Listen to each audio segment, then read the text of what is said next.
Les animo a interactuar en forma directa. Creo, siguiendo los libros, que esto estimula a aquel que viene con un corazón sediento de aprender. También adormece a los que vienen con una razón que quién sabe por qué vienen. Pero en fin, los que nos preocupan son los que sí tienen ese corazón para aprender. En honor a ello, la primera frase, y por favor dígame lo que esta significa. Así como un hierro aguza a otro hierro, un hombre afile otro hombre. Voy a repetir la frase y voy a cambiar el verbo porque quizás no es parte de nuestra jerga. Y voy a usar un sinónimo. Así como un hierro afila a otro hierro, un hombre afile otro hombre. Pregunto, ¿está clara la frase?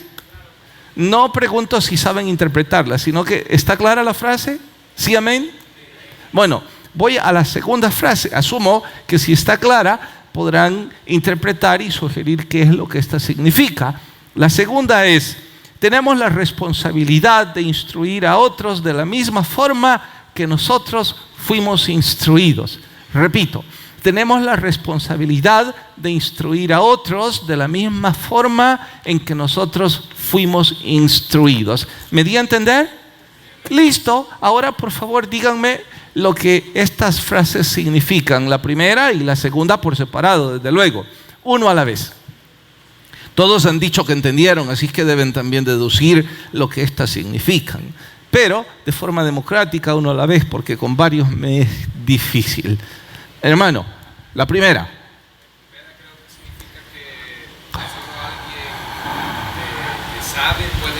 Alguien que sabe puede enseñar a otros, dice en la primera frase. ¿Y en la segunda? Sería lo mismo. Lo mismo. No hay diferencia entre una y otra. Bueno, ¿alguien tiene otra opinión? ¿Más nadie? Edwin, ¿qué significa la primera?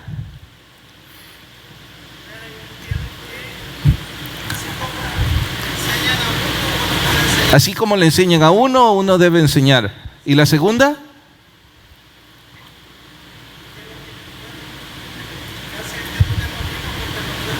Lo mismo. Lo que uno aprende es lo que enseña. Porque ¿cómo va a enseñar si no aprendió? Entonces, ¿significan lo mismo? ¿Alguien tiene una...? A ver, hermano Tomás.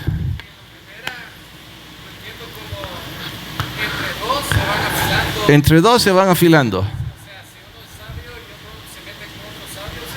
Si hay un sabio, se mete con otro, terminan dos sabios. ¿Y la segunda? Si uno es hierro, tiene la obligación de llevar a otro hierro. Y si el hierro es un sabio, lleva a otro sabio. Entonces, ¿cuál es la diferencia? En la primera presenta el proceso. La primera presenta el proceso y la segunda, la responsabilidad, que desde luego la responsabilidad está implícita en el proceso. Total, es lo mismo. Bueno, a propósito, les llevé a lo mismo. Solo intenté que sus mentes empezaran a trabajar por lo que estoy a punto de decirles. ¿Cuál es la diferencia entre ambas expresiones? Es nada más el estilo con el cual se presenta. La primera fue escrita por un poeta, el cual reviste la enseñanza de elocuencia y cierta hermosura literaria. La segunda fue escrita por un ingeniero, cuyo único propósito es 2 por 2 igual 4.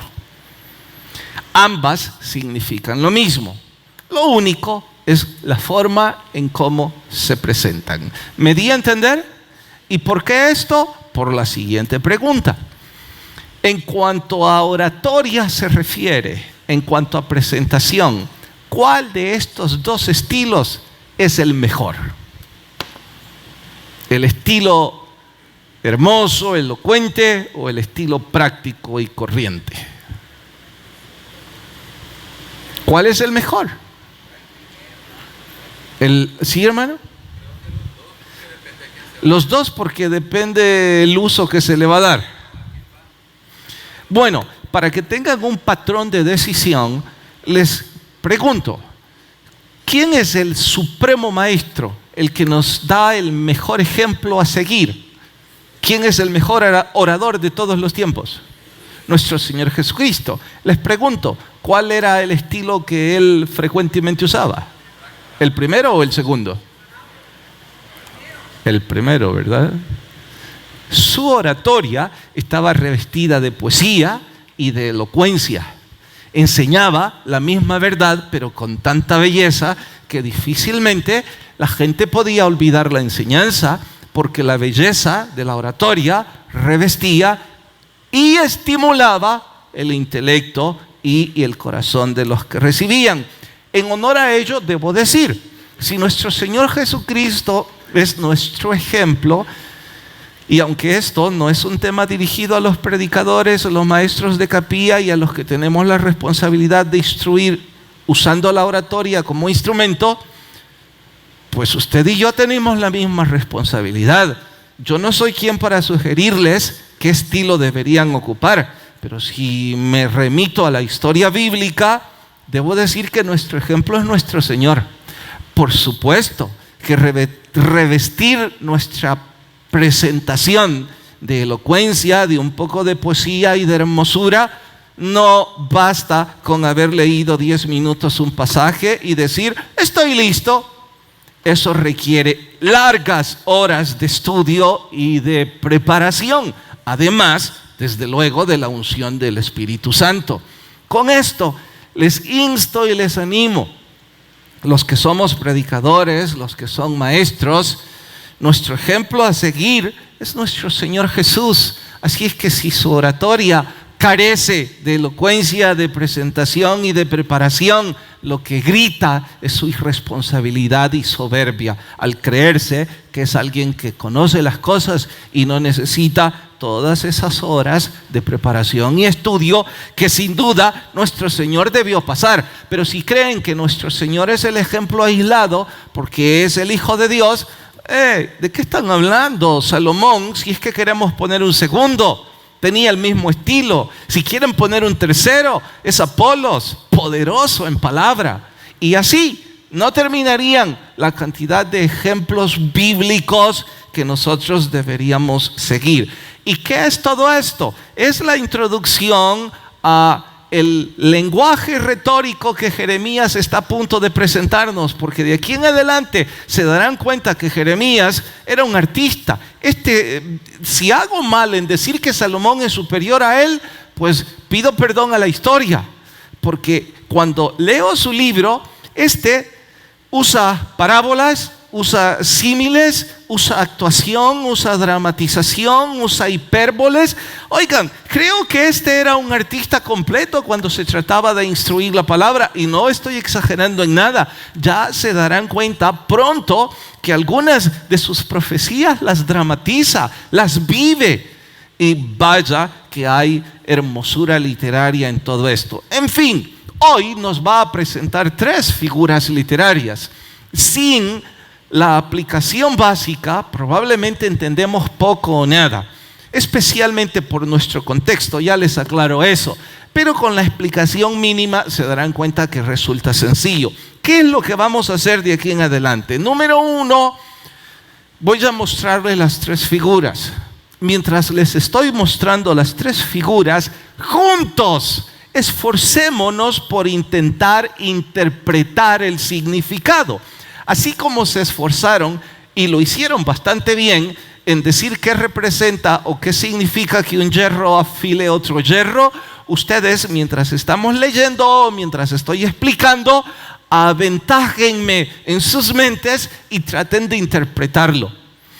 Después de interpretarlo, lo que vamos a hacer es aplicarlo a nuestro diario vivir. Eso los estudiosos le llaman contextualización. Claro está que este desafío es para los que vienen con un corazón sediento y la actitud correcta de aprender y de querer poner en práctica, emocionante. Es como haber ido a una cátedra en donde el instructor nos está diciendo: Tomen su libro texto en la página 9, léanlo 20 minutos y luego respondan la guía de estudio.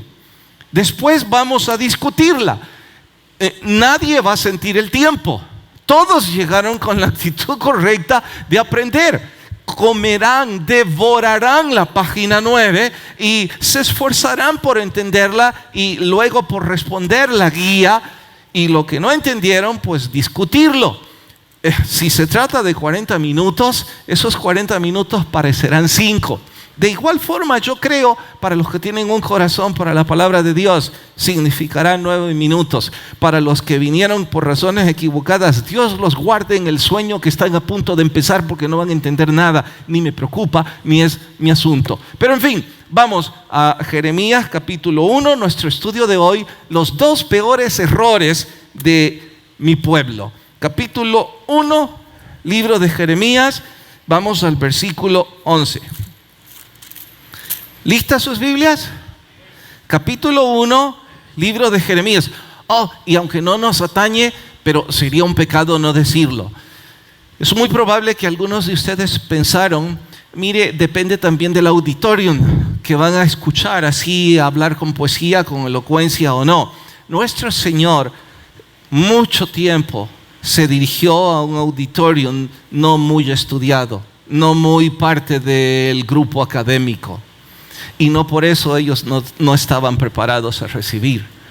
Así es que no importa si es un niño o es un anciano, no importa si es un analfabeta o un profesional en cualquier ciencia, es el corazón que el predicador pone al momento de enseñar la palabra y al momento de prepararla para ser un instrumento que Dios quiera usar.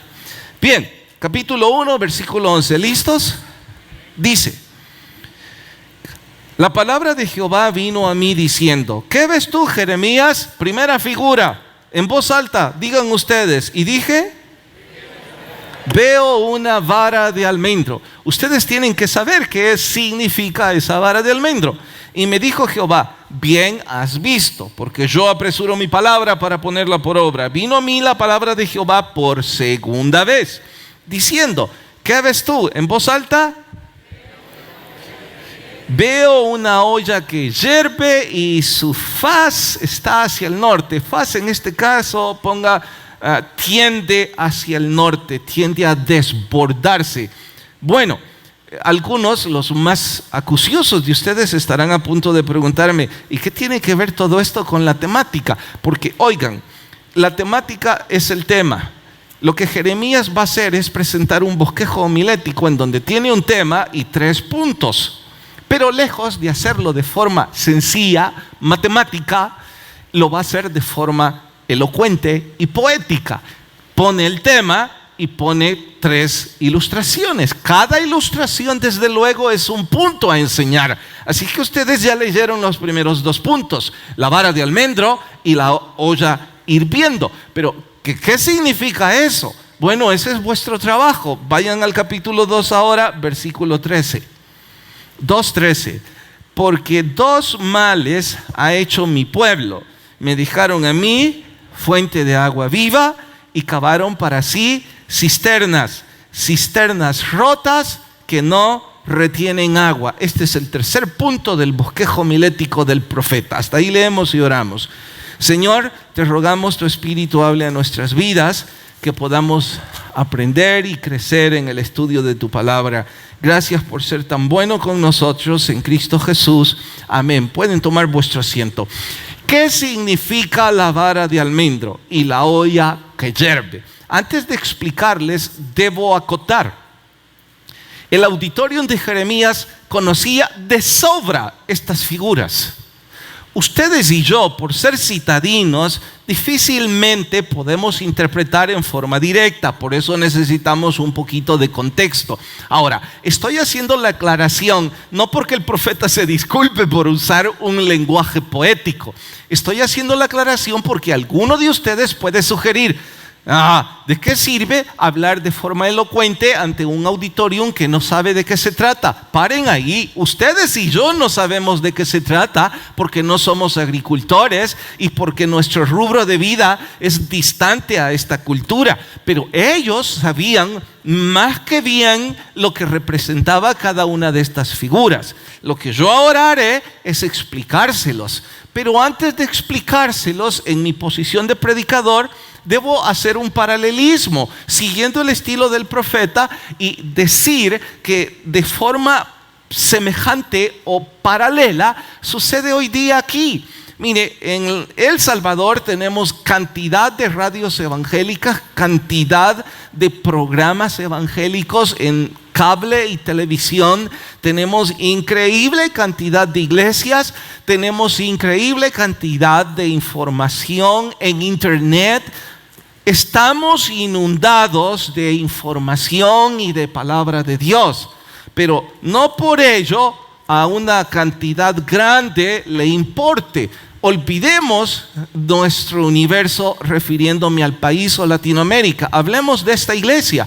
Esta iglesia tiene suficiente información, pero aún con toda esa información hay una significativa cantidad de ustedes que les importa poco o nada la palabra de Dios. No porque no la entiendan, no porque no la pueden interpretar, no porque sea compleja o sofisticada, no porque sea poética. No la entienden porque no les da la gana.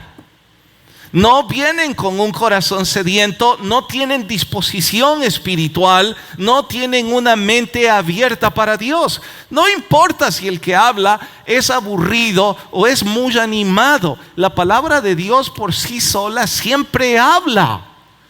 Los que dicen no oír es porque están secos espiritualmente, tienen amargura de distintas formas y esa amargura y esa resequedad hace que sus oídos estén tapados y que su corazón no perciba nada. Pero no creo que yo pueda hacer mayor cosa. Sí puede hacerla usted y tener una disposición para Dios, pero en fin, ese es su asunto. Mi asunto es explicar la vara de almendro. El primer árbol que despertaba en la campiña palestina era precisamente el árbol de almendro. Para nosotros las estaciones no significan nada. Invierno y verano aquí lo confundimos siempre. Hubo un tiempo en que sabíamos sobre los vientos de octubre, sabíamos sobre el frío de diciembre, pero hoy hace frío en mayo y hace calor en diciembre. Así que para un país tropical como el nuestro, las estaciones dicen poco o no dicen nada. Para Israel esto era totalmente distinto, aún sigue siéndolo. Para ellos que tienen las 4 estaciones, los árboles dicen mucho. El clima grita mucho y para todos ellos, cuando el árbol de almendro empezaba a dar sus flores, significa la primavera ha llegado. El árbol de almendro floreando es como si se pusiera al frente de toda la flora y dice: ha llegado el tiempo de cosecha. Atentos porque esto está por empezar. Y eso es precisamente lo que Jeremías está haciendo. Él es un actor, él está transmitiendo el mensaje con todas las herramientas que puede. Creo que si se le hubiera ocurrido en ese momento, a lo mejor se habría subido a un árbol de almendras y habría dicho: presten atención porque yo soy ese árbol de almendro. Esto ha empezado a florear y Dios dice que todo está a punto de comenzar. ¿Qué es lo que está a punto de comenzar? El pueblo debió preguntarse. Antes que ellos preguntaran, porque ya sabían que eso significaba que la época estaba lista. De hecho, ¿saben? El verbo que se deriva de los vocablos que ocupa se traduce al español precisamente como apresurar. Así es que Jeremías esté en pie es porque lo que Dios está a punto de traer, trae prisa. ¿Qué trae prisa? La olla de agua hirviendo. ¿Qué es eso? Bueno, todos sabemos que el agua cuando llega a su punto de ebullición provoca cuando menos dos efectos. Número uno es que parte de esa agua se desborda, se derrama. La otra parte probablemente se convierte en vapor. Y eso no se va a detener hasta que el fuego no sea quitado de la olla. En este caso no está hablando del vapor, está hablando del agua que rebalsa. Dice que el fuego no va a ser quitado y que esa olla se va a vertir hacia el norte. En simple español, ¿qué significa todo esto? Atentos. Recordarán del estudio del domingo pasado, ¿dónde estaba Babilonia en el mapa? En relación a Israel, ¿dónde estaba Babilonia? En el este. ¿Dónde estaba Asiria? ¿No vinieron el domingo? ¿Pensaron que todo eso era ganas de comentarles el mapa? Bueno, Asiria está en el norte de Israel y Babilonia está en el este. El mismo pasaje advierte que para este momento Babilonia ha dejado de ser una débil nación y se ha convertido en una potencia militar y ha empezado a conquistar a Siria, así es que no los ha conquistado por completo. Así es que el ejército del gran Nabucodonosor ahora está apostado en el norte. Pero lo que le importa a Babilonia, ¿recuerdan qué es lo que le importa a Nabucodonosor como conquistador? ¿Recuerdan qué le importa? No cumplieron la tarea y no buscaron el mapa. Habían tres grandes potencias que estaban en el concierto de naciones peleando la hegemonía: Egipto, Asiria y Babilonia. Babilonia ha conquistado a Siria. Lo que está en el mapa es Egipto. Así es que el poderoso ejército de Nabucodonosor va hacia el sur para combatir al faraón. Pero en el camino está Judá, Jerusalén. Ya no está Israel, porque recuerdan ustedes que a Israel le invadió Asiria. Así es que Israel dejó de existir. Quien va es ahora Nabucodonosor. No había podido invadirlos, solo los sitiaba. Sitiar con ese es poner un cerco militar. Es decir, el león alado asirio no podía entrar, había un cerco. Ahora los grandes de Babilonia tampoco pueden incursionar. ¿Por qué? Porque mientras Josías estaba en el trono, tenían una protección espiritual. Nadie podía tocar a la hija de Sión. Allí estaba Jerusalén. Pero para este entonces eso ya no es así. Ya les explico más adelante. Josías ha empezado a decrecer y ahora Nabucodonosor está a punto de empezar esa invasión. ¿Desde dónde? Desde el norte. Lo que está gritando ahora Jeremías es: Nabucodonosor va a invadir Jerusalén. Y como una olla que hierve, que viene desde el norte, va a vertir toda esa agua aquí y va a destruir. Yo soy la vara de almendro para advertirles, porque todavía hay tiempo. Todavía podríamos corregir y hacer algunas cosas. El pueblo, cuando escuchó esto, molesto, dice: ¿pero por qué? ¿Qué hemos hecho nosotros? Bueno, para que no piensen que este es un castigo sin causa, el versículo 16 lo deja en claro. Capítulo 1, versículo 16. ¿Lo tienen? A causa de toda su maldad, proferiré mis juicios contra ¿quiénes? Los que me dejaron e incensaron dioses extraños y la obra de sus manos adoraron. Paremos. ¿Recuerdan qué título les dije que tenía este sermón? Les dije que esto era un tema y con 3 puntos y que todo dependía del tema. ¿Qué tema puse a este sermón? ¿Alguien me dice? Levanta la mano, hermana. Hermana. los peores errores de mi pueblo. Bueno, ¿encontraron ya los errores del pueblo de Dios? ¿Cuáles son? Levante la mano y díganme. No lo busquen en su antecedente académico. Ahí está, lo acabamos de leer. Dejaron a Dios y dos, adoraron dioses paganos. En consecuencia, la olla que hierve será derramada. Pregunto, ¿me estoy dando a entender en todo esto? Un poco más, vean el versículo 17 del capítulo 1. Tú pues, Jeremías, ciñe tus lomos, levántate y háblales cuanto te mande. No temas delante de ellos, para que no te haga yo quebrantar delante de ellos. Esto en nuestro español significa, Jeremías, no te estoy preguntando si tenés edad, no te estoy preguntando si estás calificado. Sujetate el cinto de tu pantalón, portate como un hombre y deciles lo que yo digo. Advertiles que el juicio está por comenzar. Vos sos la vara de almendro. No temas hacer esto. Van a arremeter contra vos. Y un paréntesis, ¿cómo saltarlo? Es que así sucede siempre. La gente arremete contra los que proclaman esta verdad.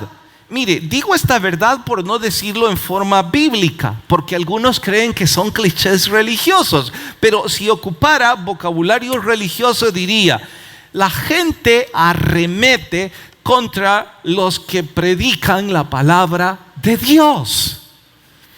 Ellos no están cómodos. Ahora mismo, si yo decido hacer un paréntesis y empiezo a proclamar esta verdad y a decir a todos los que la noche de ayer durmieron con la que no es su esposa o con quien no es su esposo y ahora están aquí con una pinta de religiosos, eso es un grave pecado. Y ya sé que se ofenden conmigo, ya sé que van a arremeter contra mí, ya sé que dirán cada cosa que les dé la gana, porque cada cosa que el predicador dice, cuando pone en evidencia el pecado de otros, los que están en pecado, en lugar de reconocer su condición, arremeten contra el predicador. Y yo digo, ¿para qué? ¿De qué les sirve? No estoy pidiendo compasión, solo estoy diciendo, ustedes tienen un trabajo que hacer, ¿verdad? Bueno, a lo mejor son mecánicos, a lo mejor son doctores, ese es vuestro trabajo, mi trabajo es predicar. Si quieren arremeter contra mí, desen gusto, pero están perdiendo su tiempo. En realidad, quien dice que el adulterio es pecado es este libro. Que nosotros lo digamos en 3 idiomas, ese es nuestro asunto. Dios le está diciendo a Jeremías, ponete el cinturón y deciles que el fuego está por llegar. ¿Por qué? Por 2 males. Allí dice literalmente cuáles son esos 2 males. Pero les dije que eran 3 puntos. Vamos al tercero. Capítulo 2, versículo 12. Espantaos cielos sobre esto, sobre lo que ya dijo, los 2 males anteriores. Horrorizaos, desolaos en gran manera, dijo Jehová, porque 2 males ha hecho mi pueblo. Ahora lo dice de nuevo.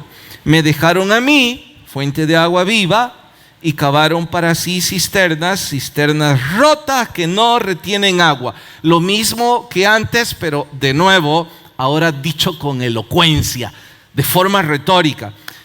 Tengo una ilustración fabulosa para esto, parte de mi vivencia. Cuando se construyó el pozo en San Martín, debo decirles, los mantos acuíferos en la zona en donde está San Martín, ahí no hay agua.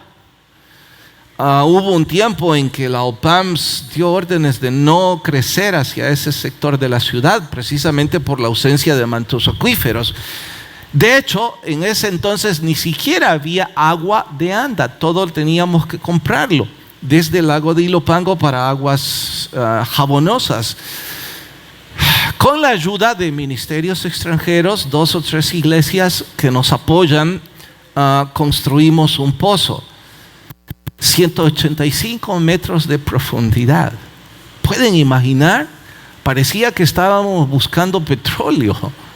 185 metros. Al fin golpeamos una vena y ¡pum!, la fuente de agua. Este pozo costó un poquito más de $50,000. Ya les dije antes, sin ellos no habríamos podido. En fin, hablé con el ingeniero, con el pocero, y le dije: mira, ingeniero, esto cuesta tanto que quisiera optimizar el sistema y quiero saber cómo podemos alimentar la propiedad de forma óptima. Él dijo: simple, pastor, mire, construyan una cisterna. Para los que no conocen el vocablo cisterna, es simple y sencillamente un depósito, un tanque en el subsuelo de concreto y de ladrillo. Construyan una cisterna que sea lo suficientemente grande.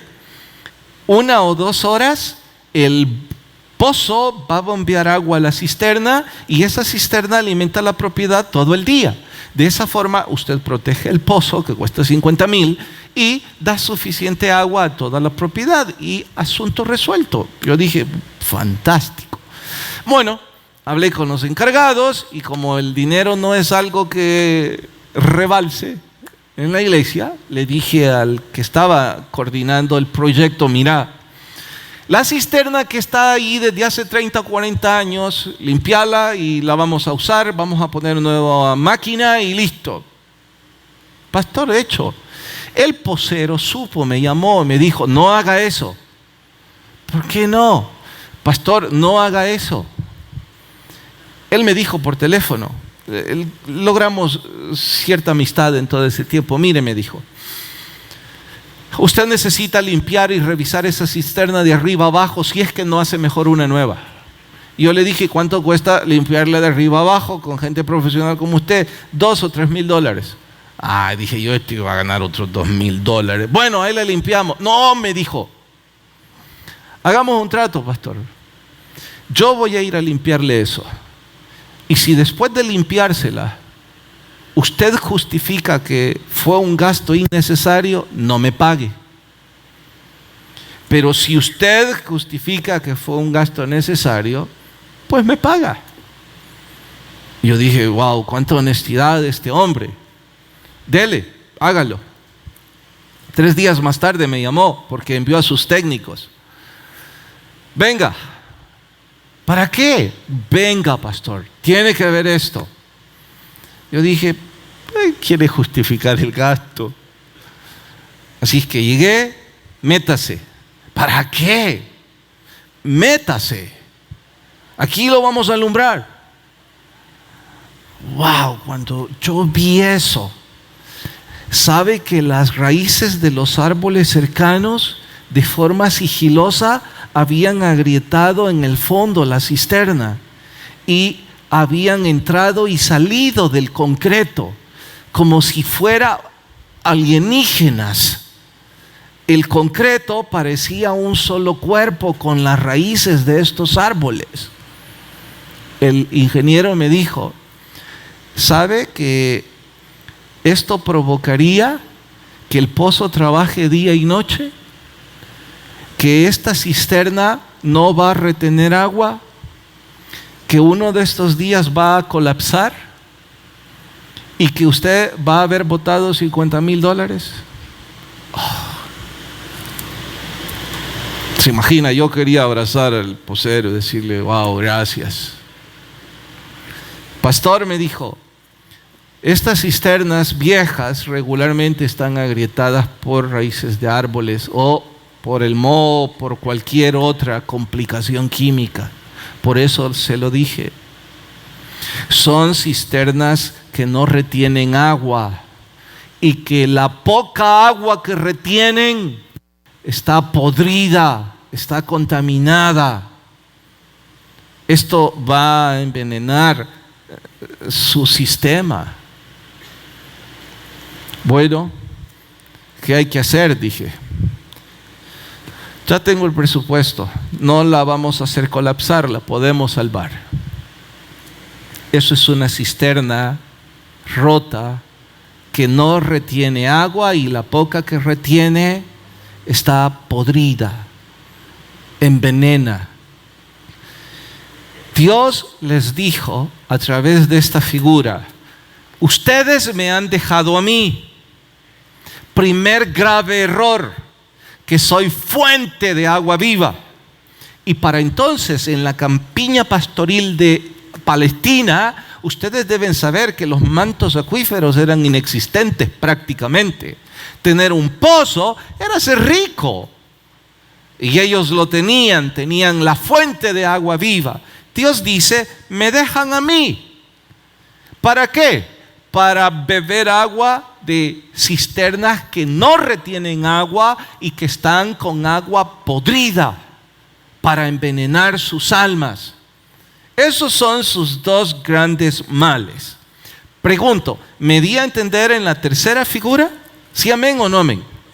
Sí amén. Bueno, no les escucho. ¿Sí amén? Listo. Ahora que hemos entendido eso, puedo trasladar esto a nuestro español y decir: wow, abandonaron al Señor, abandonaron la fuente y buscaron dioses paganos. Eso significa: dejaron de ir al templo, dejaron de ir a la iglesia o al ministerio donde Dios los había llamado, dejaron de dedicarle su corazón, su ministerio y su talento a Dios. ¿Para qué? Para dedicarse a sus propios gustos, para dedicarse a sus propias ambiciones, aunque al principio no parecen dioses. Con el correr del tiempo se convierten en dioses falsos y todo su entusiasmo está dedicado a trabajo, ganar plata, gastársela, ir de aquí a allá y sentirse importante porque tiene dinero para gastárselo, creyendo que eso les hará felices. Bien, Dios tiene algunos reclamos extras que hacer. Vayan al capítulo 2, verso 4. 2:4. Oíd la palabra de Dios, casa de Jacob y todas las familias de la casa de Israel. Así ha dicho Jehová: ¿y qué maldad hallaron en mí vuestros padres, que se alejaron de mí y se fueron tras la vanidad y se hicieron vanos? Este es el punto. Ya les he explicado que Josías fue contemporáneo a Jeremías. Josías fue un gran rey, un reformador único. Botó todos los altares paganos y declaró una especie de ley marcial: mientras yo soy el rey, el único Dios al que se adora y se sirve es al Dios de Israel, al Dios de Jacob. Y claro, con un líder de esa talla, ¿quién se atrevía a romper sus órdenes? Especialmente porque además de rey era el comandante del ejército, para entonces un poderoso ejército, no por su fuerza, sino por el escudo protector espiritual que Dios le propinaba, por él ser temeroso de Dios. En fin, el pueblo decía: está bien, pero no cambiaban sus corazones.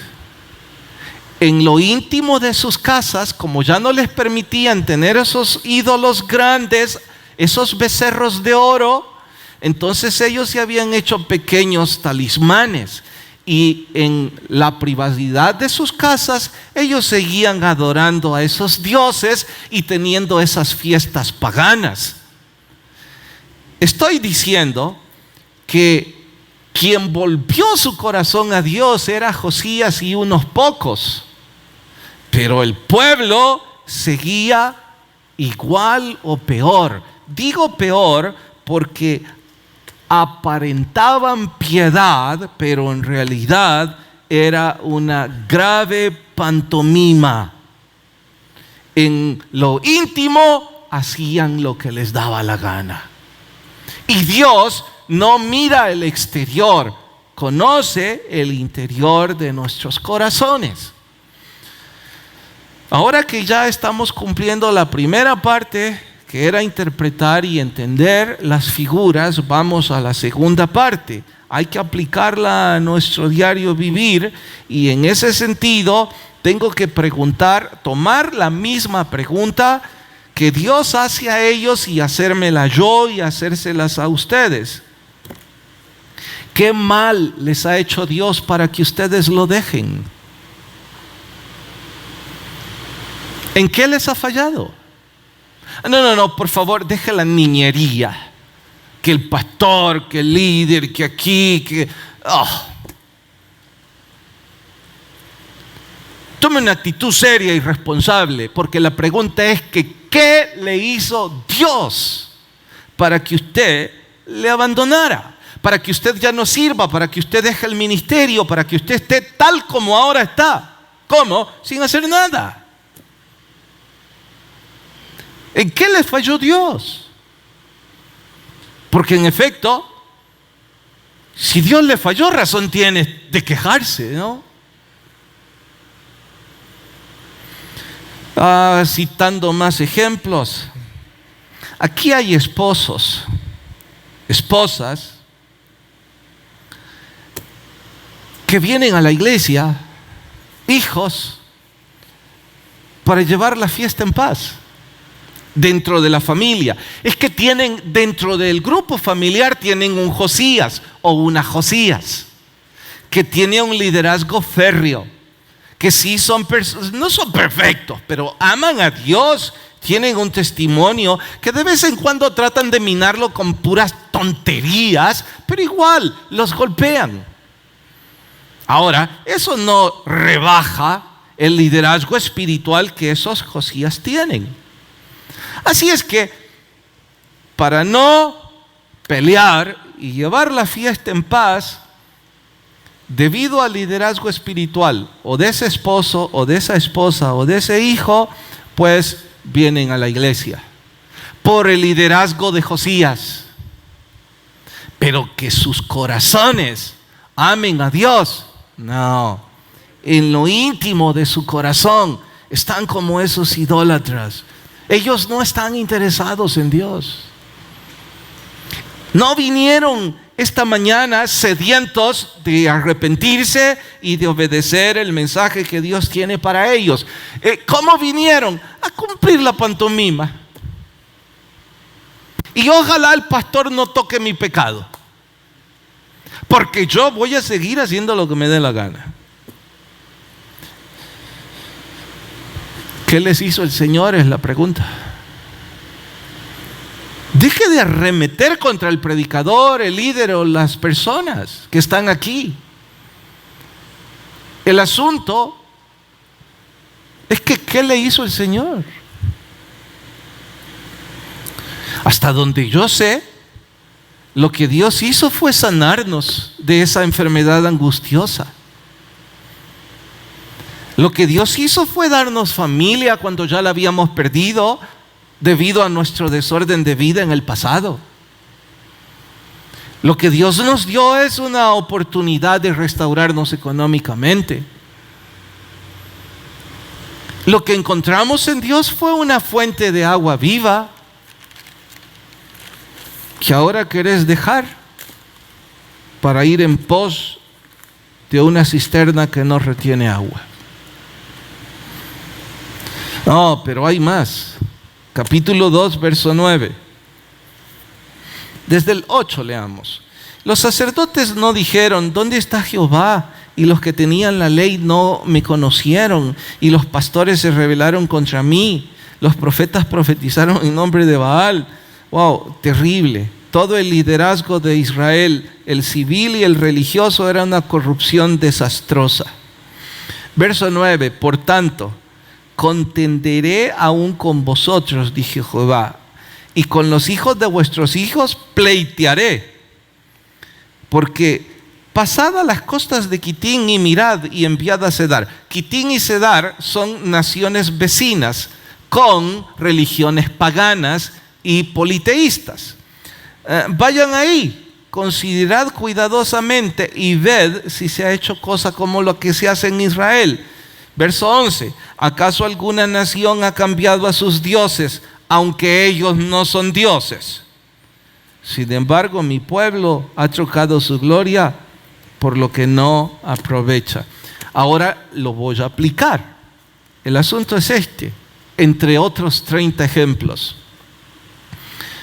Dice la esposa inconversa a su marido cristiano: yo fui criada en otra religión, así que deja de fastidiarme. Yo no voy a tu iglesia. Y no va y no viene. Y la verdad es que no tiene ninguna religión la señora. Pero vaya que tiene convicción en su falta de convicción. Y vaya que tiene pantalones para ser fiel a lo que dice creer. Eso es lo que hacen las personas en Cedar y en Quiratín. Pero ¿qué es lo que dice el esposo cristiano? Vaya pues, llevemos la fiesta en paz. Así es que si vos no vas, pues aquí me voy a quedar con vos, o salgamos. Y todavía tiene la desfachatez de decir: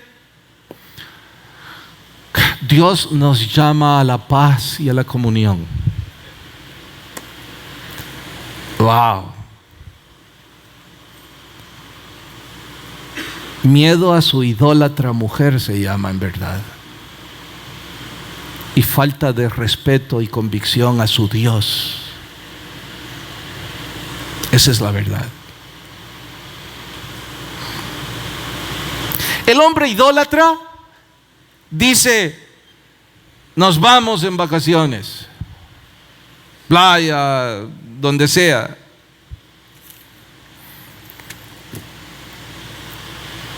No importa que sea domingo, el día en que mi familia sirve al Señor.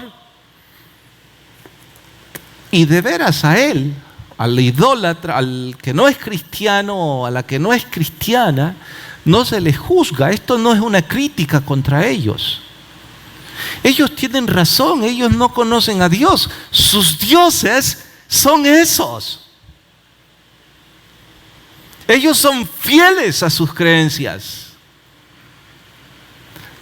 Los que no tenemos nada de fidelidad somos los que vivimos una pantomima. Porque entonces dice la esposa: vaya pues, vámonos. Con las disculpas, pero me ayuda. Mi mamá cuenta. No, ¿qué cuenta si yo la vi? Mi papá me va a regañar porque por ahí anda. La época en que mi papá no era cristiano y él bebía mucho, mi mamá ya estaba buscando del Señor. Entonces cada vez que armaba mi papá una parranda, pues el pleito era que mi mamá debía ir con él a las parrandas. Y claro, una de esas veces pudo más él y mi mamá se fue a la fiesta con mi papá. Mi mamá regresó bolita. Y a ella tampoco le gusta que yo cuente esto, porque dice que fue la única vez en su vida que probó y que le gustó y que hasta se emborrachó. Bueno, tuvo más convicción él que ella. Eso es lo que está diciendo aquí. ¡Ey, pastor! ¿Nos está animando a la falta de armonía en el matrimonio? No, pare, deje las mentiras. Por monstruos que sean los hombres, las mujeres, los hijos o los abuelos inconversos, cuando un hombre o una mujer tienen un testimonio firme, humilde, amoroso, molestan una o dos veces, pero después respetan. Y con los días son parte de, cuando ven la convicción, la fe, la humildad, el amor y la entrega. Eso es lo que está diciendo aquí el profeta. No, pero si yo estoy exagerando mucho, por favor, lean el 2:18. Ahora pues, ¿qué tienes tú en el camino de Egipto para que bebas agua del Nilo? Ahora está diciendo que la cisterna rota es el Nilo. ¿Por qué? Paren, ¿saben que estos, cuando vieron que Babilonia venía, en lugar de volverse a Dios, mandaron una comisión, una delegación diplomática al faraón diciéndole: mire, ¿por qué no hacemos una alianza? Si ustedes mandan un poste de ejército que sirva como barrera, pues entonces nosotros servimos, y nos arreglamos. Y por eso les está diciendo el profeta: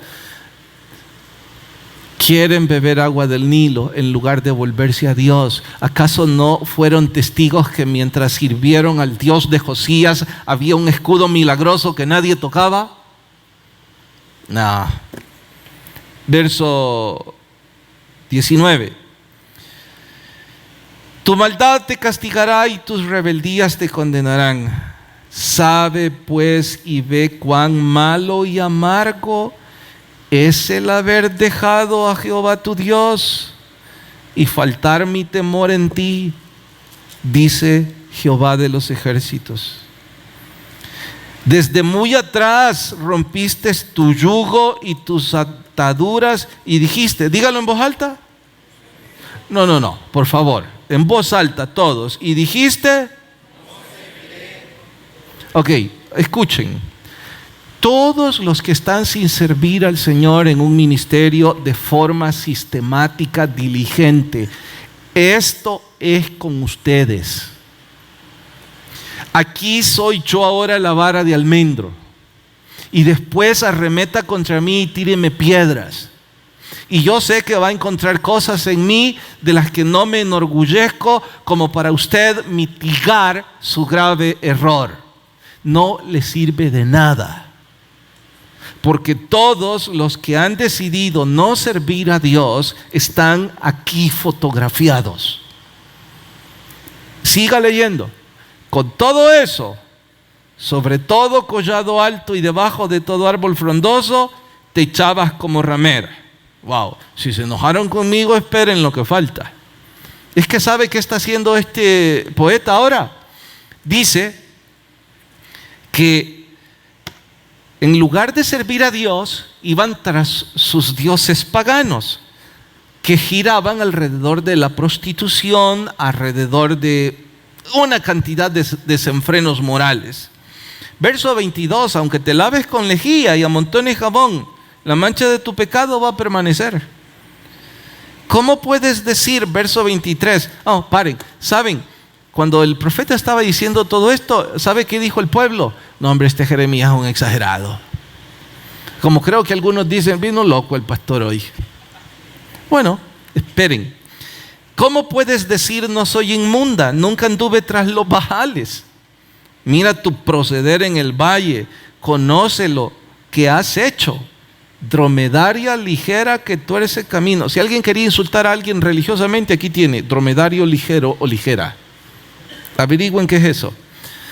Pero si ese es muy filosófico, miren el 24. Asna montés, acostumbrada al desierto.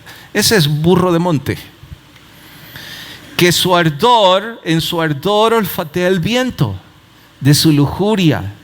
¿Quién la detendrá? Verso 25. Guarda tus pies de andar descalzo y tu garganta de la sed. Mas dijiste, no hay remedio, en ninguna manera. Esto es como, de algo me voy a morir. A extraños he amado y tras ellos he de ir. Yo voy a seguir viviendo como me dé la gana. Verso 26. Como se avergüenza el ladrón cuando es descubierto, así se avergonzará la casa de Israel, sus príncipes, sus sacerdotes y sus profetas, que dicen a un leño, mi padre eres tú, y a una piedra, tú me has engendrado, porque me volvieron la espalda, no el rostro. Y en el tiempo de su calamidad, ahí sí vienen al culto de oración. levántate y líbrenos. ¿Dónde están tus dioses que hiciste para ti? Verso 29. ¿Por qué porfías conmigo? Verso 32. ¿Se olvida la virgen de su atavío o la desposada de sus galas? No, ¿verdad? Pero mi pueblo se ha olvidado de mí las veces que le da la gana. Oramos. Señor, te pido perdón por las veces que yo soy parte de esto.